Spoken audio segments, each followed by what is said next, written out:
Tamil Nadu medical counselling மீண்டும் ஒரு முறை எக்ஸ்டென்ஷன் அப்படிங்கிற ஒரு விஷயத்தை செஞ்சுருக்கிறாங்க. இப்போ இது தமிழ்நாட்டினுடைய இரண்டாவது எக்ஸ்டென்ஷனாக இருக்குது.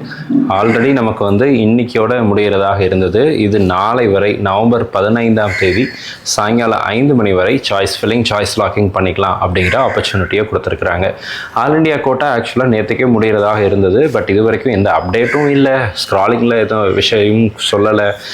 ஆல் இண்டியா கோட்டா எப்போ நடக்க போகுது, முடிஞ்சிருச்சா முடியலையா, இது எதுவுமே தெரியாத புரியாத புதிராக தான் இருந்துகிட்ருக்கு.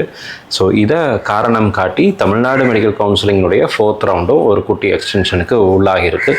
ஸோ நமக்கு 15ஆம் தேதி வரை, நவம்பர் 15ஆம் தேதி வரை choice filling and choice locking பண்ணுறதுக்கான டைம் இருக்குது.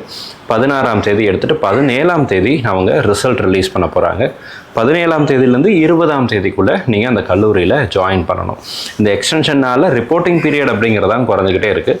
இது ஃப்ரெஷ் அலாட்மெண்ட் தான் அப்படிங்கிறதுனால அந்த 3 நாட்கள் அப்படிங்கிறது போதுமானதாக தான் இருக்கும். ஃபீஸ் மட்டும்தான் நம்ம பே பண்ணுறதுல இஷ்யூஸ் வரக்கூடாது. மற்றபடி அந்த 3 நாளில் தாராளமாக ஜாயின் பண்ணலாம். ஸோ 17ஆம் தேதி ரிசல்ட் வந்துடும். ரிசல்ட் வந்த நிமிஷத்துலேருந்தே அலாட்மெண்ட் ஆர்டர் டவுன்லோட் பண்ண உடனேயே நீங்கள் அந்த கல்லூரிகளில் சேர்ந்து கொள்ளலாம். 20ஆம் தேதிக்குள்ளே அந்த கல்லூரியில் சேருவதற்கான கடைசி நாளாக நியமித்திருக்கிறாங்க. இந்த வீடியோ உங்களுக்கு பிடிச்சிருக்கும்னு நினைக்கிறேன். ஏதாவது சந்தேகங்கள் இருந்துச்சுன்னா கீழே கமெண்ட் செக்ஷனை டைப் பண்ணுங்கள். அடுத்தடுத்த வீடியோவில் அதற்குரிய பதிலையும் பார்க்கலாம். All the very best. Thank you so much.